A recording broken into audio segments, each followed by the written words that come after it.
رحم اللہ من قرأ الفاتحہ.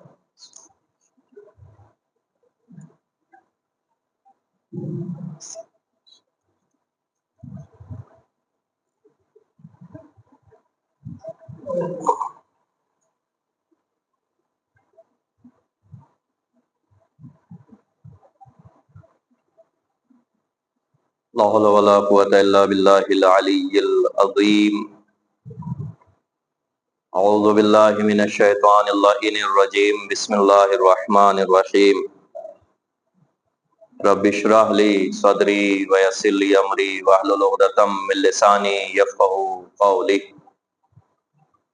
الحمدللہ الذی ہدانا لہذا وما كنا لنہتدی لولا ان ہدانا اللہ لقد جاءت رسل ربنا بالحق. الصلاۃ والسلام والتحیۃ والاکرام علی النبی الامی المکی المدنی القرشی البطی الحاشمی وابتہی اقتحامین محبوب رب المغربین والمشرقین وارث کعبہ قوسین جد الحسن والحسین ابی القاسم محمد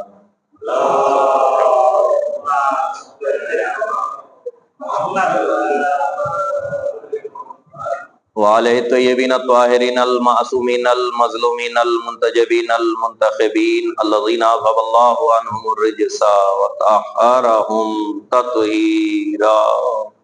اللہم صل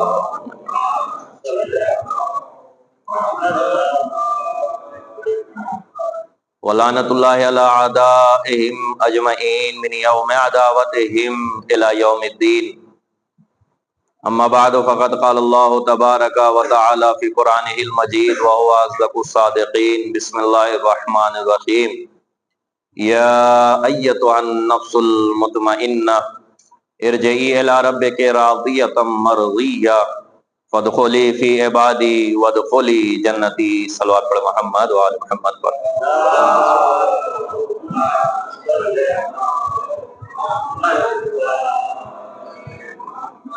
ایک اور صلوات پڑھے مل جل کر محمد و آل محمد پر.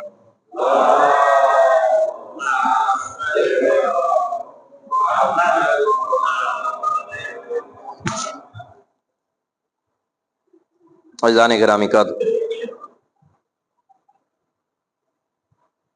سورہ مبارکہ فجر کی آخری آیہ کریمہ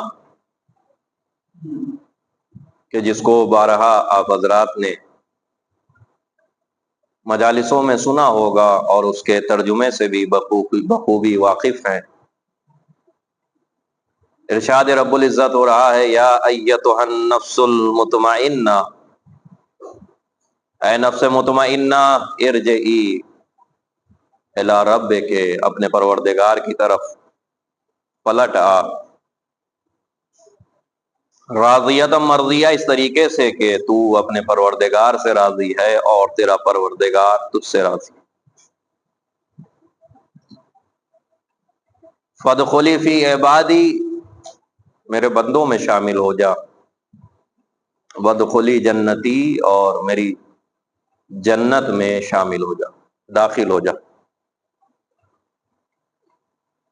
کائنات عالم میں سرکار سید الشہداء حضرت امام حسین علیہ الصلوۃ والسلام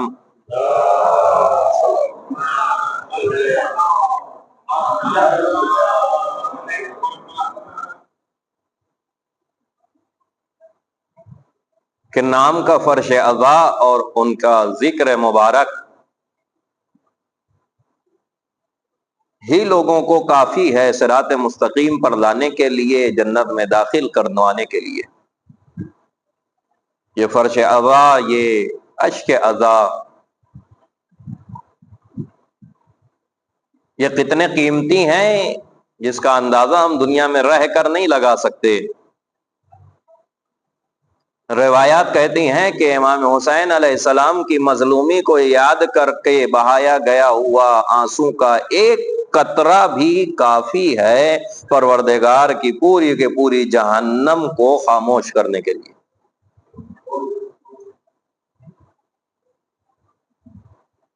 آپ سوچئے جس کے غم میں بہایا ہوا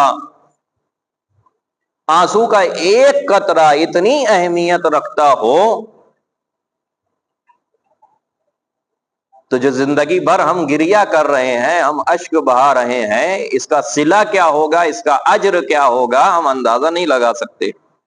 ہماری عقلیں جو ہے وہ وہاں تک نہیں پہنچ سکتی، ہمارے ذہن وہاں تک جو ہے وہ نہیں پہنچ سکتے۔ آپ سوچیں، تو جس کا ذکر کافی ہو جنت تک پہنچانے کے لیے، جس کے نام کا آنسو کافی ہو جہنم کو خاموش کرنے کے لیے، پروردگار اسی سے کہہ رہا ہے فَادْخُلِي فِي عِبَادِي، میرے بندوں میں شامل ہو جا۔ تو کیا امام حسین علیہ السلام پروردگار کے بندوں میں نہیں ہے؟ کئی مرتبہ یہ آیہ کریمہ آپ نے سماعت فرمائی ہوگی، اور بارہا جو ہے وہ علماء و ذاکرین پڑھتے رہتے ہیں یہ آیہ کریمہ۔ سورہ مبارک ہے والفجر کی آخری آیہ کریمہ، وہ والفجر کا سورہ کہ جو امام حسین علیہ الصلوۃ والسلام سے مخصوص ہے، اس میں پروردگار کہہ رہا ہے میرے بندوں میں شامل ہو جا۔ تو ذہن میں سوال نہیں آتا کہ کیا امام حسین بندوں میں نہیں ہے؟ معاذ اللہ، ذہن میں سوال نہیں آتا کہ پروردگار کیوں کہہ رہا ہے میرے بندوں میں شامل ہو جا؟ توجہ، پروردگار کائنات میں جتنے بھی انسان موجود ہیں وہ سب کے سب تیرے بندے ہیں، چاہے تجھے مانے یا نہ مانے، چاہے تیری عبادت کرے چاہے نہ کرے، چاہے ہر واجب کام انجام دے رہے ہوں چاہے حرام کام انجام دے رہے ہوں، لیکن ہیں تو پروردگار کے بندے ہیں۔ جو مسلمان ہیں وہ بھی پروردگار کے بندے ہیں، جو مسلمان نہیں ہیں وہ بھی پروردگار ہی کے تو بندے ہیں، اور کس کے بندے؟ پروردگار یہ سب کے سب تو تیرے بندے ہیں، اور تو سرکار سید الشہداء کی طرف خطاب کر کے کہہ رہا ہے میرے بندوں میں شامل ہو جا۔ اس کے پیچھے کیا وجہ ہے؟ تو اگر آپ عبودیت پر غور و فکر کریں کہ عبد ہونا کس منزل اور کس فضیلت کو کہا جاتا ہے، تو آپ کو احساس ہوگا کہ کئی مرتبہ عبد ہونا امامت اور نبوت سے بھی آگے رہتا ہے، کئی مرتبہ عبد ہونا رسالت اور عصمت سے بھی آگے ہوتا ہے۔ آپ کہیں گے یہ کیسی بات ہوئی کہ عبد ہونا امامت سے بھی آگے ہو، عبد ہونا رسالت سے بھی آگے ہو، عبد ہونا عصمت سے بھی آگے ہو؟ جی ہاں، عبد ہونا کبھی کبھی اس منزل پر پہنچ جاتا ہے کہ جو رسالت سے بھی آگے ہے، جو نبوت سے بھی آگے ہے، جو عصمت سے بھی آگے ہے۔ کیا تشہود آپ کو یاد نہیں؟ آپ تشہود میں کیا گواہی دیتے ہیں؟ اشہد ان لا الہ الا اللہ و اشہد ان محمدن عبدہ و رسولہ۔ آپ تشہود پڑھیے، اشہد ان لا الہ الا اللہ وحدہ لا شریک لہ و اشہد ان محمدا عبدہ و رسولہ۔ تو رسول کی جب گواہی دی جاتی ہے تو آپ یہ نہیں کہتے کہ میں گواہی دیتا ہوں کہ محمد اللہ کے رسول ہیں، بلکہ رسالت سے پہلے آپ کہتے ہیں میں گواہی دیتا ہوں کہ محمد اللہ کے بندے ہیں پھر رسول ہیں۔ تو بندگی اور عبودیت اس منزل پر پہنچ جاتی ہے جو رسالت سے بھی آگے، اور کیوں نہ پہنچے اس شخص کی اور اس ذات کی بندگی کہ جس نے 71 لاشیں اٹھانے کے بعد بھی پروردگار کے سجدے کو نہ بھولا ہو، تو اس کی بندگی آگے کیوں نہ پہنچے گی؟ ایک صلوات پڑھ محمد و آل محمد پر۔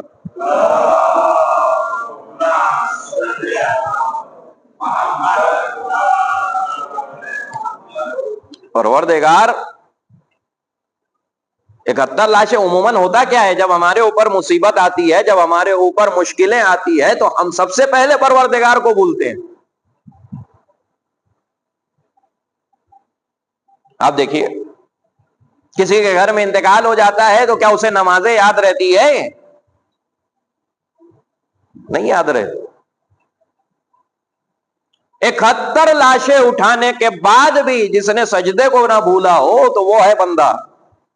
اس سے کہہ رہا ہے پروردگار تو میرے بندوں میں شامل ہو جا. آپ دیکھیں.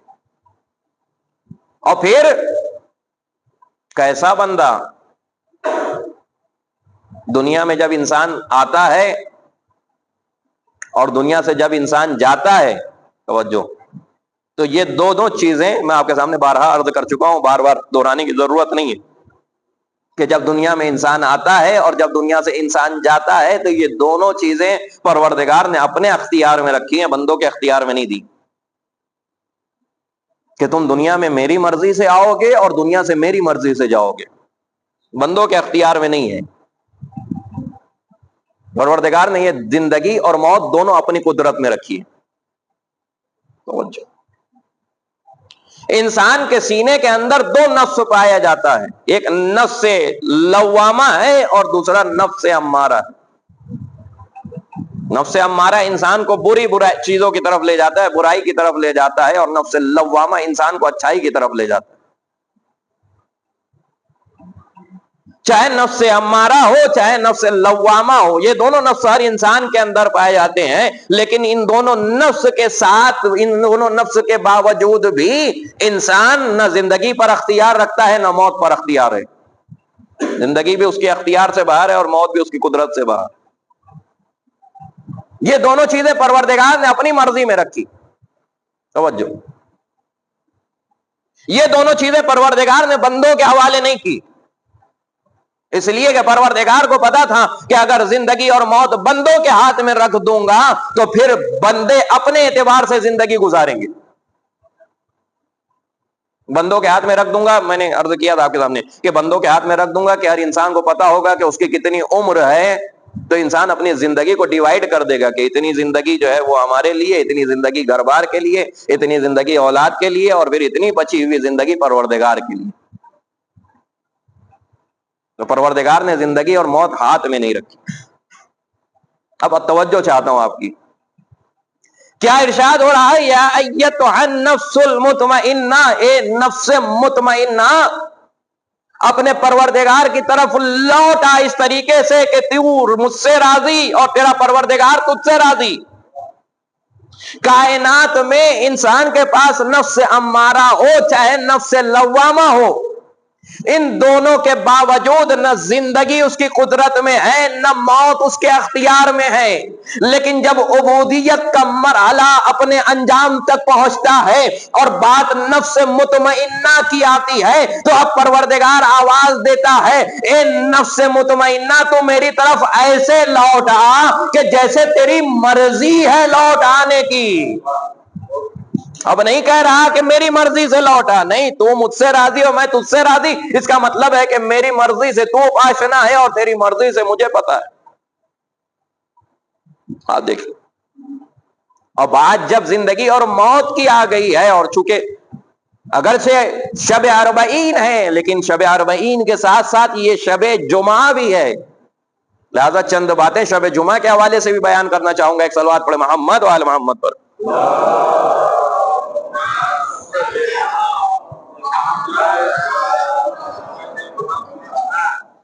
شب جمعہ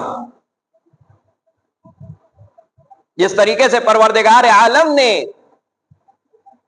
روز جمعہ کو فضیلت بخشی ہے کہ روز جمعہ تمام دنوں کا سردار ہے، تو اسی طریقے سے پروردگار عالم نے شب جمعہ کو بھی یہ فضیلت رکھی ہے کہ شب جمعہ تمام راتوں کی سردار. روایت کہتی ہے کہ اگر پروردگار اپنے کسی بندے کی دعا کو قبول کرنا چاہتا ہے، توجہ، پروردگار اگر اپنے کسی بندے کی دعا کو قبول کرنا چاہتا ہے تو وہ انتظار کرتا ہے روز جمعہ کا کہ روز جمعہ آ جائے تو میں اپنے بندے کی دعا کو قبول کروں. بہت ساری فضیلتیں ہیں شب جمعہ کے حوالے سے، جن میں سے ایک خاص چیز شب جمعہ کی یہ ہے کہ شب جمعہ پروردگار روحوں کو یہ اجازت دیتا ہے کہ وہ اپنے اپنے گھروں کی طرف لوٹ جاتی ہیں. مرحومین کی روحیں اپنے اپنے گھروں کی طرف آتی ہیں شب جمعہ. اسی لیے کہا گیا ہے کہ شب جمعہ اپنے مرحومین کو فراموش نہیں کرنا چاہیے. توجہ، جو بھی شب جمعہ ہے اس حوالے سے بھی دو چار باتیں سن لیجیے. شب جمعہ روحیں پلٹ آتی ہیں. پروردگار روحوں کو پلٹاتا ہے تاکہ آ کے وہ حسرت بھری نگاہوں سے اس گھر کو دیکھیں جس گھر کو بنانے میں انہوں نے پوری زندگی برباد کی. توجہ، ان بچوں کو دیکھیں کہ جن بچوں کی پرورش میں انہوں نے اپنا سب کچھ جو ہے وہ قربان کر دیا. اپنے اس خاندان کو دیکھیں کہ جس خاندان کے لیے اپنی زندگی نچھاور کر دی. شب جمعہ، یہاں تک کہ روایت یہ بھی کہتی ہے کہ وہ ارواح کے جو بہت زیادہ گناہوں اور گناہوں کی وجہ سے عذاب میں مبتلا ہوتی ہے کہ عام شب جمعہ میں جنہیں اجازت نہیں ہوتی اپنے اپنے گھروں کو لوٹنے کی، تو ماہ رمضان المبارک کی جو شب جمعہ ہوتی ہے پروردگار ان شب جمعہ میں وہ گناہگار روحوں کو بھی اجازت دے دیتا ہے. شب جمعہ روحیں واپس پلٹ آتی ہیں اپنے گھر. اب روایت کے جملے سنیے.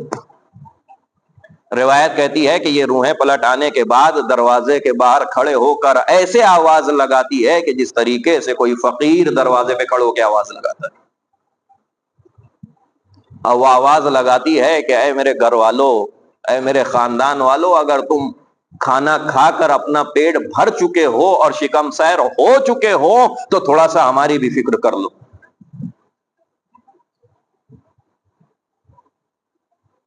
یہاں تک کہ توجہ یہاں تک کہ روحیں یہاں تک کہتی ہیں کہ اے میرے گھر والوں، اگر کھانا کھانے بعد جو ہڈیاں تمہارے دسترخوان پر بچ گئی ہیں تم انہیں کسی جانور کو کھلا دو اور اس کے بدلے ملنے والا ثواب ہمیں ہدیہ کر دو. کتنی مجبور ہیں یہ ارواح، یہ ہم سب کی محتاج ہیں ارواح. کہتے ہیں ایصال ثواب کتنی چیزوں سے کرنا چاہیے. کیا صرف سورہ پڑھ دینے سے ایصال ثواب ہو جائے گا؟ کیا صرف ایک فاتحہ پڑھ دیا اور ایصال ثواب ہو گیا؟ نہیں.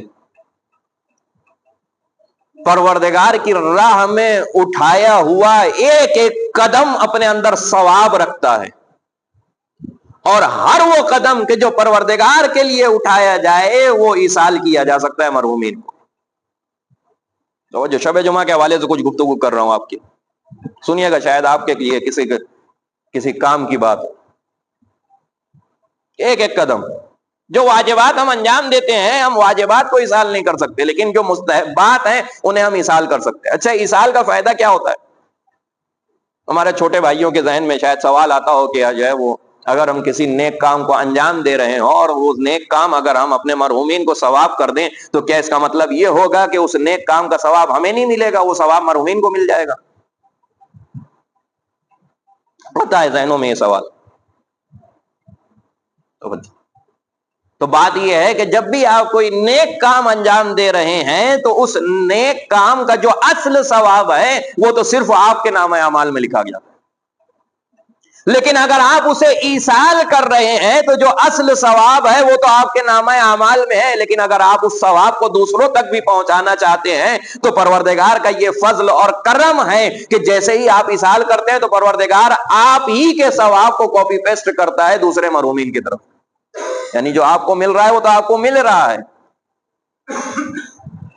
آج کے دور میں اگر اسے سمجھنا ہو تو آپ کے ہاتھ میں اگر کوئی 10 کی یا 12 کی مارک شیٹ ہے اور اسے جو ہے وہ 4 آفس میں آپ کو جو ہے وہ دینا ہو تو آپ کیا کرتے ہیں؟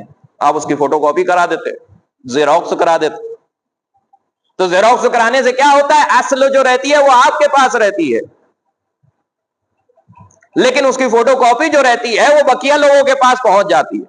اب اسی سے ان سوالوں کا جواب جو آپ کے ذہن میں آتا ہو کہ ہم اگر ایک مرتبہ سورہ فاتحہ پڑھ رہے ہیں تو اس میں کتنے مرحومین کو شامل کر لیں گے؟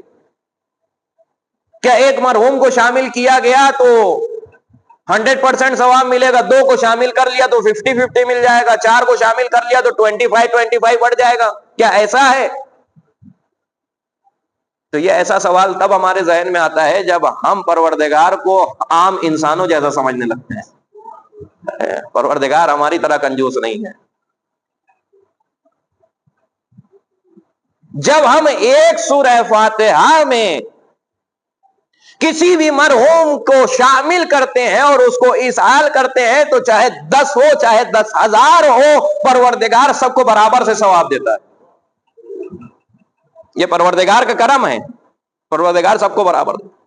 مثال میں نے دی جیسے زیروکس, آپ نے فوٹو کاپی نکالی, سب کو بانٹ دی, اصل آپ کے پاس رہی, باقی سب تک بھی کاپی پہنچ گئی. بس شرط یہ ہوتی ہے, توجہ چاہوں گا آپ کی خاموشی کی, شرط یہ ہوتی ہے کہ فوٹو کاپی نکال کے برابر سب تک پہنچے گی اگر مشین میں سیاہی برابر سے ہو. مشین میں سیاہی برابر ہو تو فوٹو کاپی برابر نکلے گی بھی اور برابر پہنچے گی بھی. آپ کے نیک اعمال کا ثواب آپ کے مرحومین کو تبھی پہنچے گا جب ان کے دلوں میں ایمان کی سیاہی برابر سے ہوگی. ایک صلوات پڑھے محمد وآل محمد پر.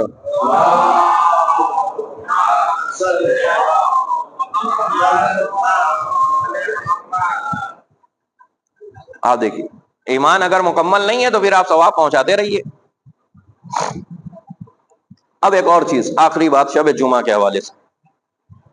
شب جمعہ کی فضیلت یہ ہے کہ پروردگار عالم 4,000 فرشتوں کو آسمان سے نازل کرتا ہے امام حسین علیہ السلام کے روضے پہ,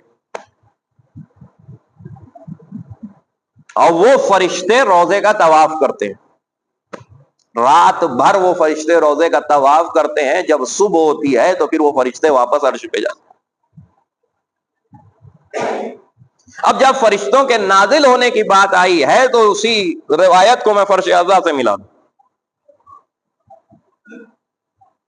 کچھ فرشتے جب زمین پر فرش اعضا بچھایا جاتا ہے, جب زمین پر ذکر حسین ہوتا ہے, جب زمین پر نام حسین کا فرش بچھایا جاتا ہے تو پروردگار سے کچھ فرشتے اجازت طلب کرتے ہیں, پروردگار کیا ہمیں اجازت ہے کہ ہم زمین پر جائیں اور فرش اعضا پر جو ہے وہ بیٹھ سکے؟ پروردگار انہیں اجازت دے دیتا ہے. یہ جو آپ فرش اعضا پر بیٹھے ہوئے ہیں یہ اکیلے نہیں بیٹھے ہوئے ہیں, یہ آپ کے ساتھ معصومین بھی ہیں, یہ آپ کے ساتھ ملائکہ بھی ہیں, آپ کے ساتھ فرشتے بھی موجود ہیں. ایک بڑی عظیم کتاب زیارت کے حوالے سے لکھی گئی ہے, جناب ابن بابویہ جو بہت عظیم عالم دین گزرے ہیں, انہوں نے لکھی ہے کامل الزیارات. اس میں یہ روایت موجود ہے کہ پروردگار عالم آسمان سے فرشتوں کو نازل کرتا ہے. فرشتے اجازت لیتے ہیں, فرش پہ آتے ہیں, فرش اعضا پہ بیٹھتے ہیں, مجلس حسین ذکر حسین سنتے ہیں, فضائل پہ خوش ہوتے ہیں, مصائب پہ گریہ کرتے ہیں, اور گریہ کرنے کے بعد جب مجلس ختم ہو جاتی ہے تو فرش اعضا سے واپس آسمان کی بلندیوں پہ چلے جاتے ہیں. جب وہ آسمان پر چلے جاتے ہیں تو جو دوسرے فرشتے ہوتے ہیں وہ ان سے سوال کرتے ہیں کہ تم کہاں گئے تھے, کہاں سے آ رہے ہو؟ تو وہ فرشتے کہتے ہیں کہ تمہیں کیسے پتا چلا کہ ہم کہیں گئے ہوئے تھے اور آ رہے ہیں؟ تو وہ کہتے ہیں کہ تم جہاں سے بھی آ رہے ہو وہ ہمیں اس لیے احساس ہو گیا کہ تمہارے اندر سے ایسی خوشبو آ رہی ہے کہ اس خوشبو کے آگے جنت کی خوشبو بھی جو ہے وہ کم ہے. تو فرشتے جواب دیتے ہیں کہ زمین پر فرش اعضا بچھایا گیا تھا, ذکر حسین ہو رہا تھا, نام حسین لوگ لے رہے تھے, ہم وہاں گئے ہوئے تھے, ہم نے گریہ کیا وہاں پر, اور اس کے نتیجے میں ہمارے اندر وہ خوشبو آ رہی ہے کہ جو فرش حسین سے ہمیں ملی ہے. تو فرشتے جو دوسرے فرشتے ہوتے ہیں وہ پروردگار عالم سے دعا کرتے ہیں, پروردگار تو ہمیں بھی اجازت دینا, اب جب بھی فرش اعضا بچھایا جائے گا تو ہم اس فرش اعضا پر جا کر بیٹھیں گے. جب اگلی مرتبہ فرش اعضا بچھایا جاتا ہے تو وہ اگلے فرشتے آ کر فرش پر بیٹھتے ہیں. یہاں تک کہ شاید روایت آپ نے سنی ہوگی, لیکن اس کے آگے ابن بابویہ جملہ لکھتے ہیں جس کے لیے میں نے یہ زحمت دی آپ کو, اور سنیے گا, شاید جو ہے وہ آپ نے نہ سنا ہو. ابن بابوی لکھتے ہیں کہ پروردگار عالم جن فرشتوں کو ایک مرتبہ فرش عزا پر بیٹھنے کی اجازت دے دیتا ہے، قیامت تک پھر وہ فرشتے دوبارہ فرش عزا پر نہیں بیٹھ پاتے۔ یہ خاموشی سنیے گا، وجہ سنیے گا۔ کہا وجہ اس لیے ہے کہ وہ قیامت تک اس لیے نہیں بیٹھ پاتے کہ پروردگار نے اتنے فرشتے خلق کیے ہیں اور فرشتوں کی اتنی تعداد ہے کہ ہر فرشتوں کا نمبر لگا ہوتا ہے کہ جن کا نمبر زندگی میں ایک مرتبہ فرش عزا پہ بیٹھنے کا آ جاتا ہے، پھر قیامت تک دوبارہ ان کا نمبر نہیں آ پاتا۔ اب آپ کہیے کتنے فرشتے ہیں؟ کیا اتنے بھی فرشتے ہیں؟ دنیا میں کتنی مجلسیں ہو رہی ہیں، خود آپ کے اتنے چھوٹے سے جگہ پر کتنی مجلسیں ہو رہی ہیں، کائنات میں کتنی مجلسیں ہو رہی ہیں، یہ کیسے ممکن ہے کہ دوبارہ ان کا نمبر نہ آئے؟ تو آپ کو بتا دوں، روایت یہ کہتی ہے کہ کائنات عالم میں اگر آپ کو یہ جاننا ہو کہ کتنے فرشتے ہیں تو اس روایت سے اندازہ لگائیے کہ کائنات میں جب سے جناب آدم سے لے کر قیامت تک، جب سے جناب آدم آئے ہیں اس وقت سے لے کر قیامت تک پروردگار نے جتنی بھی بارشیں کی ہیں، ہر بارش کے ایک قطرے کے اوپر ایک فرشتہ رہتا ہے۔ توجہ توجہ،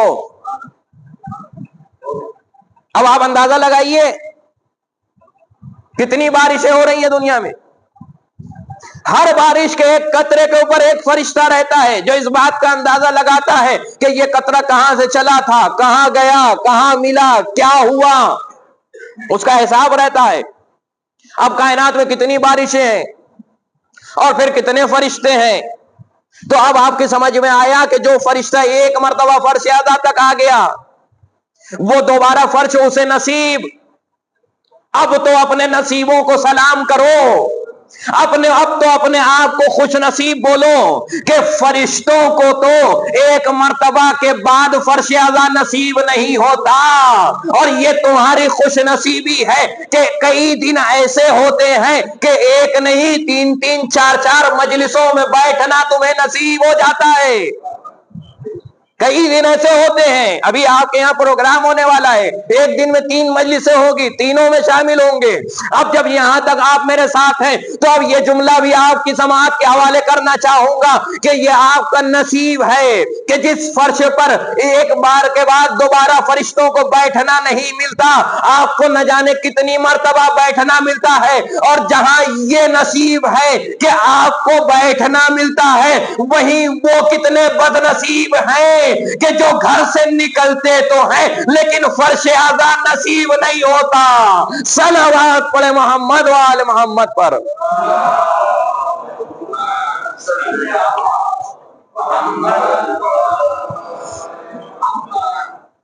ایک اور صلوات پڑھے مل جل کر محمد و آل محمد پر۔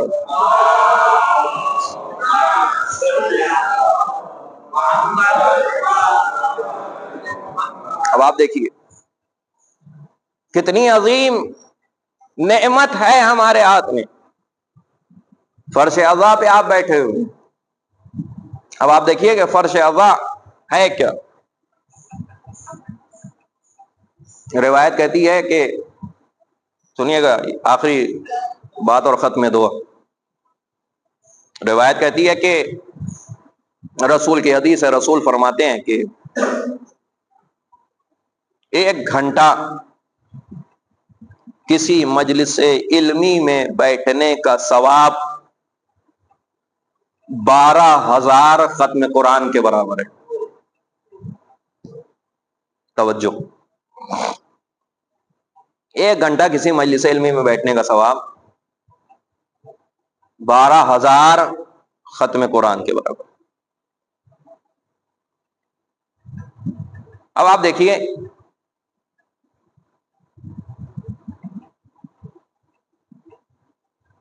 رسول کے ایک صحابی جناب عمار یاسر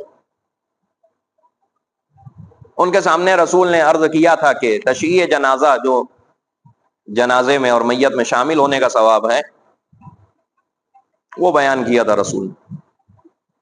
اور دیکھیں رسول نے بیان کیا تھا کہ اگر تم کسی مرد مومن کی میت میں شامل ہوتے ہو تو جتنے قدم تم چلتے ہو ہر قدم کے بدلے پروردگار عالم 1 نیکی یا 10 نیکی یا 100 نیکی تمہارے نامہ اعمال میں لکھتا ہے، ہر قدم کے بدلے۔ اور روایت کہتی ہے کہ اب آپ کے یہاں تو یہ ماحول نہیں ہے کہ مٹی ڈالی جائے قبر میں، لیکن روایت کہتی ہے کہ جب کسی مرد مومن کی قبر میں تم مٹھی بھر کے مٹی ڈالتے ہو تو اس مٹی میں جتنے ذرات موجود ہوتے ہیں ہر ذرے کے برابر پروردگار 1 نیکی لکھتا ہے۔ اب آپ جوڑتے جائیے کہ ایک مشت میں ایک مٹھی میں کتنی مٹی آتی ہے اور کتنے ذرے آتے ہیں، ہر ذرے کے برابر پروردگار نیکی لکھتا ہے۔ تو بچہ اب رسول کے سامنے جناب عمار یاسر بیٹھے ہوئے، اتنی فضیلت تشییع جنازہ کی، اتنی فضیلت قبر میں مٹی ڈالنے کی۔ اب رسول فرماتے ہیں کہ ایک مجلس علمی میں بیٹھنے کا ثواب 12,000 ختم قرآن کے برابر۔ اور مجلس علمی یہ عقیدت کی بات نہیں ہے، حقیقت کی بات ہے کہ کوئی بھی مجلس علمی بغیر ذکر آل محمد کے پوری ہو ہی نہیں سکتی۔ بغیر ذکر آل محمد کی کون سی مجلس علمی، بغیر باب العلم کے تذکرے کے کون سا علم ہو۔ جناب عمار یاسر سوال کرتے ہیں، یا رسول اللہ اگر ایک طرف مجلس علمی ہو رہی ہو اور دوسری طرف کوئی جنازہ جا رہا ہو تو انسان کس میں شامل ہو؟ توجہ دیکھیں سوال کیسا ہے، دونوں طرف فضیلت ہے اپنی اپنی۔ مجلس علمی کا ثواب 12,000 ختم قرآن کا، اور تشییع جنازہ کا آپ سن چکے۔ جناب عمار یاسر کہتے ہیں کہ اگر ایک طرف مجلس علمی ہو رہی ہو اور دوسری طرف کوئی جنازہ مرد مومن کا جا رہا ہو تو انسان کس میں شامل ہونا ہوگا؟ اب آپ سنیے، یہ مجلسیں کیا ہے؟ یہ مجلس علمی ہے، یہ علم بانٹا جا رہا ہے۔ اب مجلس علمی کے بھی الگ الگ مراتب ہیں، الگ الگ مراحل ہیں۔ اب سنیے، جناب عمار یاسر کہتے ہیں کہ اگر تشییع جنازہ ہو رہی اور مجلس علمی ہو تو کس میں شامل ہونا چاہیے؟ رسول نے فرمایا کہ جتنی دیر مجلس علمی ہو رہی ہو اتنی دیر کے لیے تشییع جنازہ روک دینا چاہیے، اتنی دیر روک دینا چاہیے تشییع جنازہ۔ مجلس علمی کا ثواب، یہ مجلس کیا ہے؟ یہ مجلس علمی ہے۔ میں نے عرض کیا تھا پچھلی مجلس میں آپ کے سامنے کہ علماء بیان کرتے ہیں کہ یہ پروردگار عالم اتنی دیر کہ جتنی دیر فرش اعضاء پر ذکر حسین ہو رہا ہوتا ہے پروردگار انہیں کربلا کے برابر ثواب دیتا ہے۔ اور ہماری گفتگو جہاں سے شروع ہوئی تھی کہ پروردگار اپنے بندے کو عبدیت میں اور عبودیت میں شامل کر رہا ہے۔ وہ حسین کہ جو اکبر کا لاشا اٹھانے کے بعد بھی سجدے کو فراموش نہ کرے، وہ ہے عبد۔ جو قاسم کے ٹکڑے اکٹھا کرنے کے بعد بھی پروردگار کی نماز کو نہ بھولے، وہ ہے عبد۔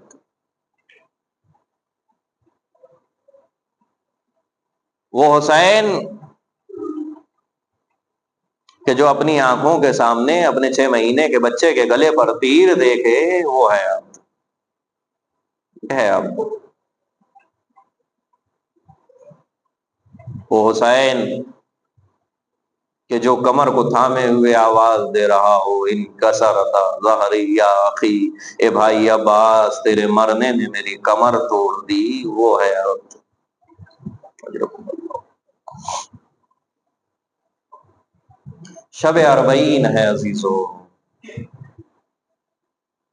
جب آپ کسی مرحوم کا 40واں کرتے ہیں تو اس مرحوم کو یاد کرتے ہیں۔ انصاف سے بتائیے کس کس کو یاد کیا جائے؟ علی اکبر کے کلیجے کو یاد کیا جائے یا علی اصغر کے کلیجے کو؟ کس کس کو یاد کیا جائے؟ شب اربعین ہے، چہلم ہے کربلا والوں کا، اے عزادارو اس کا چہلم منانے کے لیے جمع ہوئے ہو جس کا چہلم کوئی منا نہیں پایا۔ 40 دن جب مکمل ہوئے تو اہل حرم قید خانے میں موجود تھے، کون چہلم مناتا؟ اے عزادارو کس کس کا چہلم منایا جائے؟ عباس کا چہلم منایا جائے یا علی اصغر کا چہلم؟ قاسم کا چہلم منایا جائے یا اور محمد کا چہلم منایا جائے؟ کس کس کا اربعین منایا جائے؟ 11 محرم الحرام کو یہ قافلہ 11 محرم الحرام کو کربلا سے نکلتا ہے، کربلا سے یہ قافلہ کوفہ پہنچتا ہے، 15 محرم الحرام کو یہ قافلہ کوفہ سے نکلتا ہے اور 1 سفر کو یہ قافلہ شام پہنچ جاتا ہے۔ کتنی دیر لگی مجھے بیان کرنے میں؟ 10 سیکنڈ بھی نہیں لگے کہ میں نے آسانی سے بیان کر دیا۔ یہ قافلہ کربلا سے نکلا کوفہ پہنچا اور کوفہ سے نکل کر شام پہنچ گیا۔ جتنی آسانی سے میں نے یہ بات بیان کی ہے، کیا اتنی ہی آسانی سے یہ سفر ہوا؟ نہیں، اتنی آسانی سے تو یہ سفر نہیں ہوا۔ کوئی جلتے ہوئی آگ پھینک رہا تھا، کوئی پتھر مار رہا تھا، کوئی صدقے کی کھجوریں دے رہا تھا، اور قافلہ اتنی تیزی سے چلایا جا رہا تھا کہ کہیں سکینہ گرتی تھی، کہیں سکینہ کو اونٹ پہ باندھا جاتا تھا، کہیں عباس کے گلے کو گھوڑے کی گردن میں باندھا جاتا تھا، تو کہیں حسین کے سر والا نیزہ زمین میں۔ یہ کس کا اربعین ہے؟ اے عزادارو یہ آسانی سے یہ قافلہ کربلا نہیں پہنچا، یہ آسانی سے یہ قافلہ کربلا سے نکل کر کوفہ و شام نہیں پہنچا۔ کسی نے صدقے کی کھجوریں دی، ایک بچے نے چاہا کہ ہاتھ آگے بڑھائے، ایک مرتبہ زینب کی آواز آئی ہم اہل بیت پر صدقہ حرام ہے۔ بیوی نے سوال کیا اہل بیت کون سی اہل بیت؟ اہل بیت رسول پہ صدقہ حرام ہے، تم کون ہو؟ تو زینب نے آواز دی اہل بیت رسول میں کس کو جانتی ہو؟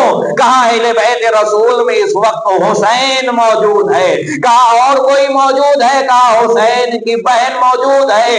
کہا نام کیا ہے؟ تو بی بی کہتی ہے اگر غیروں کا مجمع نہ ہوتا تو میں نام لے کر بتاتی کہ حسین کی بہن کون ہے۔ ایک مرتبہ زینب کہتی ہے ام حبیبہ ذرا پہچان تو صحیح، جس کا نام لیتے ہوئے تجھے شرم آتی ہے، میں وہ زینب۔ اجرکم اللہ۔ کیسے یہ قافلہ پہنچا؟ دربار میں کھڑے ہوئے میں نے عرض کیا تھا آپ کے سامنے کہ جب ایک کوٹ میں ایک جج نے سنا کہ کسی نے آواز دی زینب حاضر ہو تو اس سے برداشت نہ ہو سکا۔ سید سجاد نے کیسے برداشت کیا ہوگا؟ 700 کرسی نشین کا مجمع، شرابیوں کا مجمع، اور اس میں آواز دی جا رہی ہے زینب دربار میں حاضر ہو۔ کیسے زینب نے برداشت کیا ہوگا؟ کیسے سید سجاد نے برداشت کیا ہوگا؟ 700 کرسی نشین کا مجمع ہے، اہل حرم رسیوں میں جکڑے ہوئے کھڑے ہیں۔ روایت کہتی ہے کہ ایک رسی میں 18 بیویوں کو باندھ دیا گیا تھا۔ جب یزید نے دیکھا کہ ان بیویوں کے درمیان ایک بچی ایسی ہے کہ جو اپنے پنجوں کے کھڑی ہوئی ہے، تو ایک مرتبہ یزید نے پوچھ لیا یہ بی بی اپنے پنجے پہ کیوں کھڑی ہوئی ہے، یہ صحیح سے کھڑی کیوں نہیں ہوتی؟ تو کسی نے آواز دی تمام بیویوں کے بازوؤں میں رسی ہے، اس بچی کے گلے میں رسی ہے، جب بیویاں کھڑی ہوتی ہیں تو سکینہ کا گلا کھچ جاتا ہے، اسی لیے یہ بیوی پنجے پہ کھڑی ہوئی ہے۔ بڑے ہوئے دربار میں ایک تشت لایا گیا، تشت دشت پہ کپڑا رکھا ہوا تھا. ایک مرتبہ یزید نے اپنی چھڑی سے کپڑے کو ہٹایا, دشت پہ ایک کٹا ہوا سر, اس سر کو دیکھ کر زینب تڑپ گئی, سکینہ تڑپ گئی. ایک مرتبہ یزید نے اپنی چھڑی کو آگے بڑھایا, حسین کے لبوں تک پہنچایا اور بوبے حرمتی کی کہ سفید داغ خون سے رنگی. اجرکم اللہ. جیسے ہی یزید نے بے حرمتی کی تو ایک مرتبہ ایک شخص کھڑا ہو گیا مجمع سے, اے یزید, ارے اپنی چھڑی ہٹا دے, میں نے اپنی آنکھوں سے دیکھا ہے جن لبوں کے ساتھ تو بدتمیزی کر رہا ہے, ان لبوں کو میرا نبی چوم رہا. اجرکم اللہ. بڑی آسانی سے نہیں پہنچا یہ قافلہ شام, آسانی سے دربار کا معرکہ سر نہیں ہوا. یہی دربار تھا کہ جس میں ایک 3 برس کی بچی اپنے بھائی سجاد سے لپٹ گئی اور لپٹ کر کہتی ہے بھیا یہ تو پتا تھا کہ ہم اسیر ہوں گے, لیکن یہ نہیں پتا تھا کہ کوئی مجھے کنیزی میں بھی مانگے گا. اجرکم اللہ. شب 40 ہے, حسین کا لٹا ہوا قافلہ 1 سال کے بعد سن 62 ہجری میں شام سے رہا ہو کے کربلا پہنچ رہا ہے. حسین کی قبر مبارک کا پہلا زائر جناب جابر کربلا پہنچے ہوئے ہیں اپنے غلام کے ساتھ, آنکھوں سے دکھائی نہیں دیتا. ایک مرتبہ جناب جابر اپنے غلام سے کہتے ہیں مجھے قبر حسین تک پہنچا دے, تو جناب جابر کا غلام کہتا ہے اے میرے آقا اتنا تو بتا دو کہ حسین کی قبروں کو کیسے پہچانوں, اس لیے کہ ہم جہاں کھڑے ہوئے ہیں وہاں ایک قبر نہیں ہے, میں پہچانوں تو کیسے پہچانوں. ایک مرتبہ جناب جابر کہتے ہیں رک جاؤ, اور جناب جابر کہتے ہیں السلام علیکہ یا ابا عبداللہ. ایک قبر سے جواب آئی وعلیکہ السلام یا جابر. جناب جابر قبر کے قریب پہنچ گئے, غلام کو کہا کہ تھوڑی دور جا کے کھڑے ہو جا. غلام تھوڑی دور پر کھڑا ہو گیا. غلام کہتا ہے کہ میں نے میرے آقا کو دیکھا کہ قبر پہ بیٹھ کر ایسے گفتگو کر رہے تھے جیسے سامنے والوں حسین موجود ہو. ایک مرتبہ گفتگو کرتے کرتے جناب جابر کھڑے ہوئے, تیز تیز آواز میں غلام کو آواز دینے لگے. غلام دوڑا دوڑا قریب آیا, اے آقا کیا ہوا؟ تو جناب جابر کہتے جلدی سے مجھے ان قبروں سے دور کر دے, اس لیے کہ ابھی ابھی قبر سے آواز آئی ہے اے جابر میری قبر سے دور ہو جا, میری بہن زینب. اجرکم اللہ. اے جابر قبر سے دور ہو جا, میری بہن زینب آ رہی ہے. روایت کہتی ہے کہ تھوڑی دور پر جب یہ قافلہ پہنچا ہے کربلا کے تھوڑی دور پر, ایک مرتبہ زینب نے اپنے آپ کو ہماری سے گرا دیا, ارے دوڑی دوڑی حسین کی قبر کے قریب پہنچ رہی ہے. روایت کہتی ہے کہ بڑی تیز تیز حسین کی قبر کی طرف بڑھ تو رہی تھی, لیکن جیسے جیسے قبر قریب آ رہی تھی زینب کے پاؤں بھاری ہو رہے تھے, قدم آگے نہیں بڑھ رہے تھے. کچھ دور پہ کھڑے ہو کے زینب نے ایک آواز دی, اے بھیا ارے میرا سلام قبول کرو. بس اتنا بتا رہی ہو کہ جب یہاں سے جا رہی تھی تو تیری امانت میرے ساتھ تھی, اب واپس آئی ہو.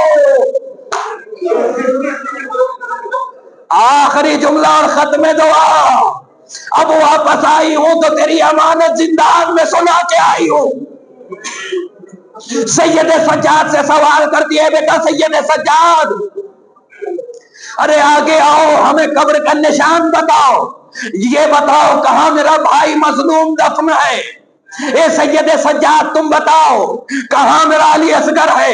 اے سید سجاد تم بتاؤ کہاں میرا علی اکبر ہے؟ ایک مرتبہ سید سجاد نشان بتاتے جا رہے ہیں، بیویاں گریا کرتے جا رہی ہیں، ایک مرتبہ گریا کرتے آخری جملہ اور ختم دعا گریا کرتے کرتے ایک مرتبہ زینب اٹھ کے کھڑی ہوتی ہے اور آواز دیتی ہے سجاد ارے ساری خبریں تو بتا دی، یہ بھی تو بتا دو میرا بھیا عباس،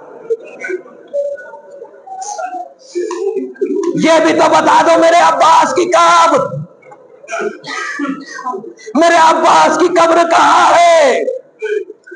زینب کو ساتھ لیے میرا جی کرتا کہتا ہے کہ جیسے جیسے زینب کو ساتھ لے کر سید سجاد فرات کے قریب جا رہے ہوں گے، پیچھے پیچھے بیویاں بھی آ رہی ہوگی، آئے میرا غازی، آئے میرا عباس، آئے ہم بیویوں کی آس، میرا جی کہتا ہے کہ پیچھے پیچھے بیویاں بھی آ رہی ہوگی۔ ایک مرتبہ سید سجاد ایک ننھی سی قبر کے قریب کھڑے ہو گئے، اے بوبی اماں یہ میرے چچا کی کام۔ ایک مرتبہ زینب نے سوال کر دیا، اے سید سجاد میرا بھیا جب گھوڑے پہ بیٹھتا تھا تو پیر زمین تک جاتے تھے، یہ اتنی ننھی سی کام؟ تو ایسے سجاد آواز دیتے ہیں کہ عصر عاشور کے بعد ایک مرتبہ ظالمین عباس کے لاشے کے قریب آتے ہیں، ایک ایک ظالم ہاتھ میں تلوار پکڑے ہوئے عباس کے لاشے کے قریب آتا ہے اور وار کرتے کرتے کہتا ہے کہ میرے بھائی کو اس عباس نے مارا، میرے چچا کو اس عباس نے مارا۔ اے بوبی اماں جب میں اس قبر کے جب میں چچا عباس کے قریب پہنچا، چٹائی بچھائی ہے، عباس کے جسم کو اکٹھا کیا،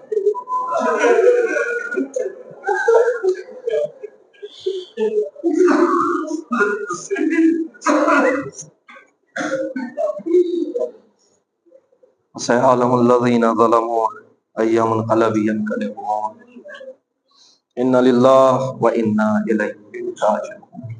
ماتم